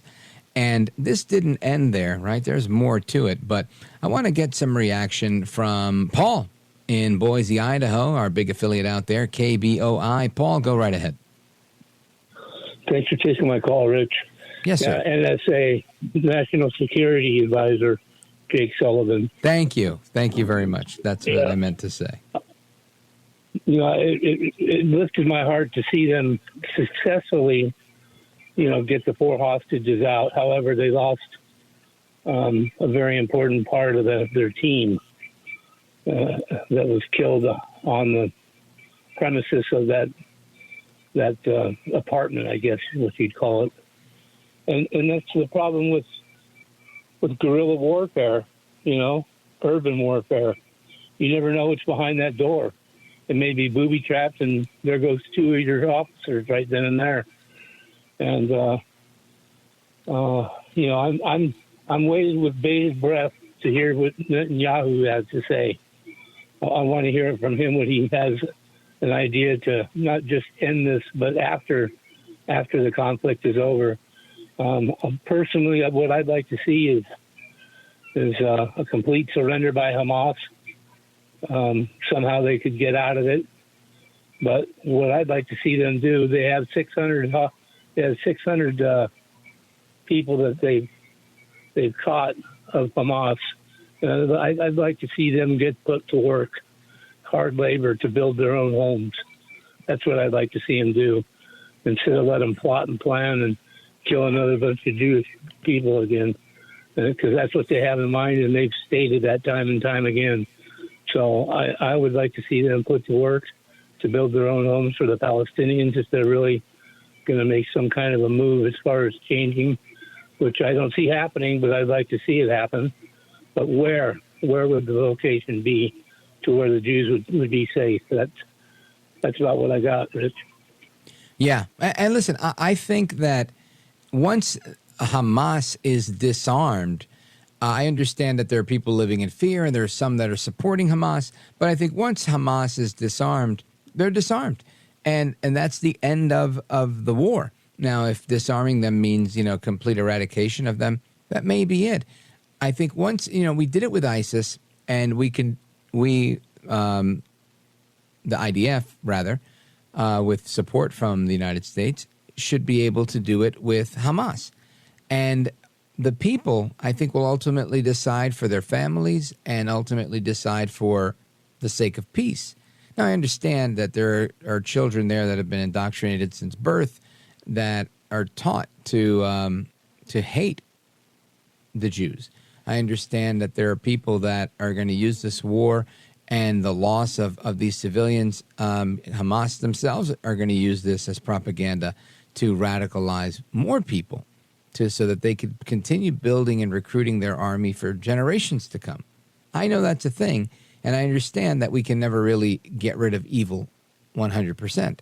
But I think you can introduce normalcy, and it's going to take a while, and there's also has to be an accompanying show of strength where there's that resolve, that steady hand where we say, look, We don't hate you, but we're not going to allow you to kill us. And I think once we get to that place, I think we'll see a difference. It might be a long way coming, but we'll see. Again, I don't have all the answers, but that's my belief. I tend to believe in people. Paul in Boise, thank you for the call, my brother. Big shout out to KBOI. And I want to share a story with you. I kind of teased it before the break, but this happened in Oregon. 5 people were hurt as a bull named Party Bus escaped the arena and charged the crowd. And that's kind of crazy because I was thinking of going to a rodeo with my family in Pennsylvania. They have a bunch of rodeos up there, and now I'm kind of on the fence. But listen to this.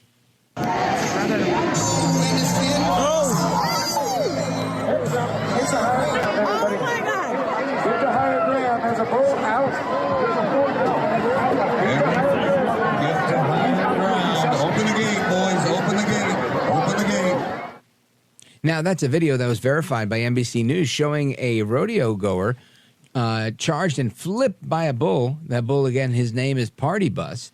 And 5 people in total were hospitalized after the bull escaped the arena and charged into the crowd, which is just crazy to think that you're there watching the rodeo clowns and whatever, and next thing you know, there's a bull in your face. This was crazy. And ultimately, it ran into the holding pen where they keep livestock, and the professionals that worked there were able to contain it. The arena announcer, that's who you heard there, was immediately calling for an emergency response, according to the audio and the report that I'm looking at. And the statement from Sisters Rodeo was, quote, "A rodeo bucking bull jumped a fence and ran through the rodeo grounds before being secured by our rodeo pickup men and arena staff in the back of the livestock pens." Crazy. Just imagine, right? Imagine being at a circus or a rodeo or whatever, and there's a still photo here I'm looking at, and this bull has jumped, I don't know, it looks like a 4, 5, 6 foot fence, and it's literally in the crowd, this bull. I mean, just pure insanity, in my opinion. But I'm sure the animal rights people were out there saying, that's why we don't put wild animals in an arena for our enjoyment. Same thing they say with the killer whales and every other animal that's in captivity. And I don't mean to sound flippant about that. I really don't have a strong opinion one way or the other. But I tend to think that we're the top of the food chain. And if we are going to be fair and nice and kind to animals, but as long as we do the right thing by them, we should be able to expect those animals to do things for us, like work in a field and, horse and buggy carriage type of thing, right? We now have horsepower in the form of combustion engines, but there was once a time where we had horsepower in the form of horses. So that's the point that I'm making. Anyway, I want to get your thoughts on that. Let's we'll take a quick pause right here. Come right back to your calls on the bull, on the hostages, on everything else that's going on in America at night. Don't go anywhere. This is America at Night with Rich Valdez. Call now, 833-4VALDEZ. That's 833-482-5337. 833-4VALDEZ. That's Valdez with an S.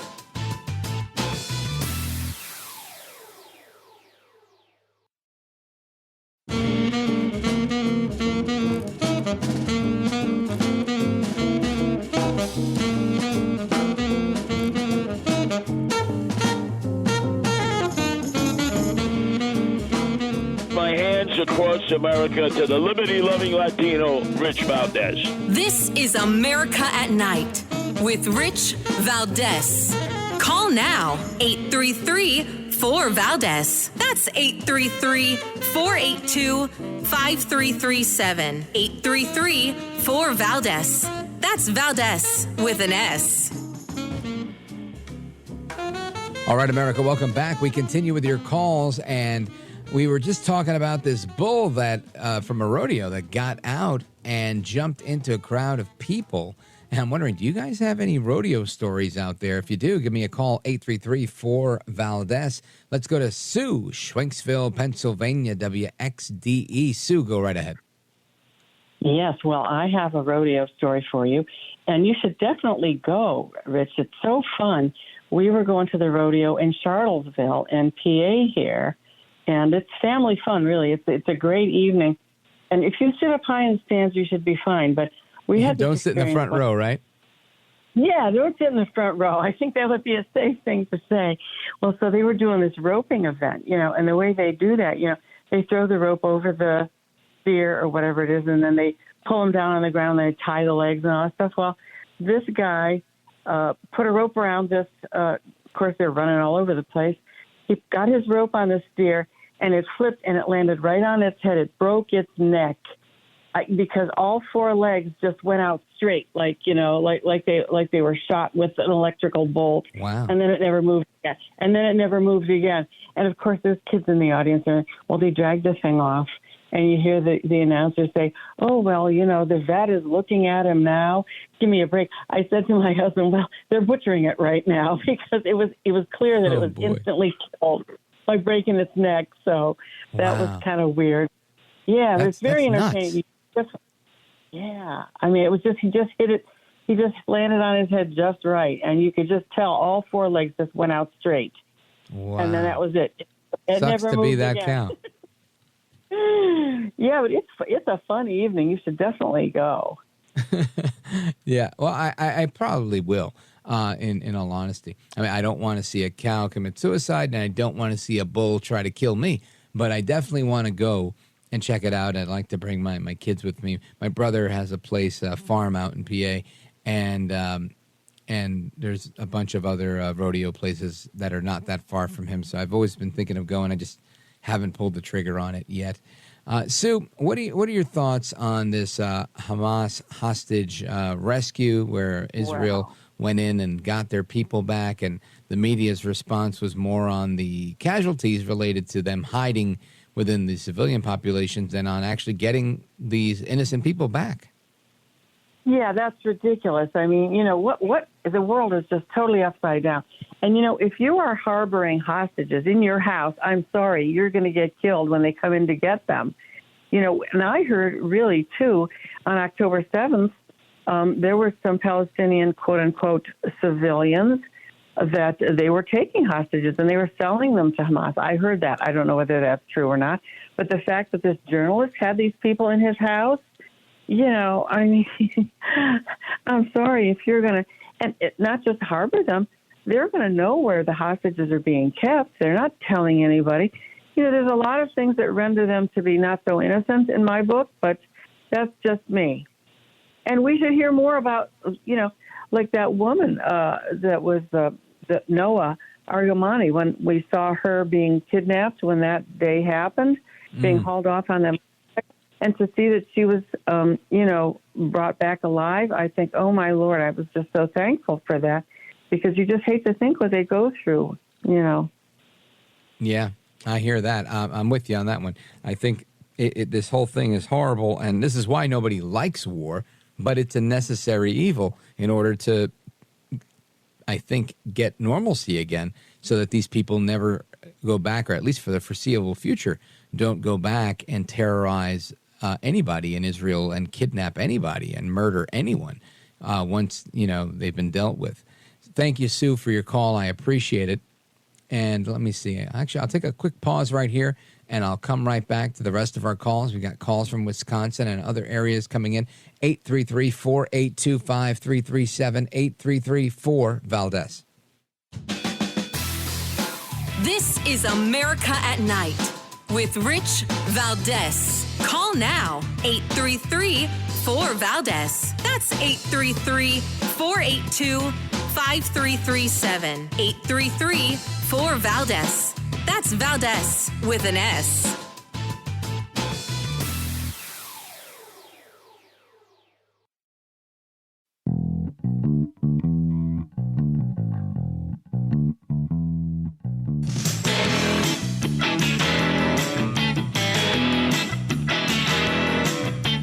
America at Night with Rich Valdez. One of the things that's been a legend in my family is my middle name is Robinet. And allegedly, I've been told by my grandfather that this was established. I've not found it yet. Maybe someone could help me. That I'm a son of the American Revolution because Robinette came over with Lafayette and never went home. He stayed in the United States. So that makes me a son of the American Revolution. And but I haven't been able to establish that yet. So maybe one of your genealogists can figure it out for me. All right, my name is Richie Valde. If his name is Robinet, that's Joel Baboso Biden, middle name Robinette. And he says Robinet. And then he says he's a son or a daughter of the American Revolution, but he can't prove it. This has got to be one of the funniest ones yet. Speaking of bulls, I want to get to your calls. And Joe Biden reminds me of the bull for sure. Olivia, Oak Creek, Wisconsin, WLIP. Go right ahead. Hi, Rich. I'm so happy about the rescued hostages. Praise God. We don't get good news that often. Anyway, I don't know if I would have been too shocked about that loose bull. Joe DeRobe's been in office for 8 years. I'm used to bull in my face. That is clever. Thank you, Olivia. And, you know, I'm with you on that one. We are used to the bull flying. And if it's not Joe, it is Kamala Harris, the vice president of the United States, or his henchman in the press corps, or I should say in the press briefing room, Karine Jean-Pierre. Olivia in Oak Creek, Wisconsin, WLIP. I think you're right. Thank you for your call. Let me see. Where do we go from here? We go to Ohio, WHIZ. Paulie, go right ahead. Hey, hi, Rich. You know, I can't understand half of what Biden says half the time. So, it's hard to understand. But I'd like to make a quick analogy with that bull and, what happened there. Now, I watched that, and that bull wasn't having it. He wasn't very happy. And I don't blame Netanyahu. Netanyahu is the bull, and these people out there, the Hamas, the terrorists, mind you, attacked him, attacked his country. So I don't blame him one bit, for what he's doing, at all. I'm with you. And, I'm with you. You have to kind of stick up for your people when you get attacked, no? Oh, yeah, most definitely. And, that bull, he just wasn't having it. And I don't blame Netanyahu, Blinken and all the others. They're trying to say, well, let's have some ceasefire talks. But every time they try, the Hamas says no. And what they did with those hostages was great. I mean, isn't that what we want? Is our hostages back, their hostages back? Aren't there still Americans there? Yeah. And Mr.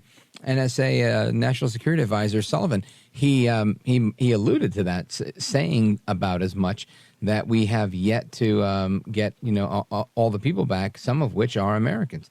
So I'm with you on that one. I'm with them on that one. You can't stop till the job is done, and you can't let people, the bad guys, know when you're coming, saying, hey, we're going to be knocking on your door in a little bit. Make sure you've cleared the place out. You've got to use the element of surprise and the force of your action to get the job done, and hopefully you get it done well. Thank you, Paul. I appreciate the call from Zanesville, Ohio, WHIZ. And before we wrap, again, I wanted to give a big shout out, a big word of thanks to Michael Harrison from Talkers Magazine. They had their annual Talkers 2024 event. It was a fantastic event. The keynote speaker was Glenn Beck, and he did an amazing job really talking about the roots and the beauty and the passion of doing talk radio and how it is really theater of the mind and bringing things back to the old school, if you will. And it was very encouraging for me because that's why I love radio to begin with. And lots of people there from all over the place. So big shout out to all of them. I wanted to also thank Kevin Delaney, as well as Stuart Greenblatt and Laura Martinez. This program's added 25 new affiliates since June of last year when I was last at that conference. So a big word of thanks to them and you all, the listeners. Take care, good night, and God bless you, America. I'm Rich Valdez. Hasta la próxima.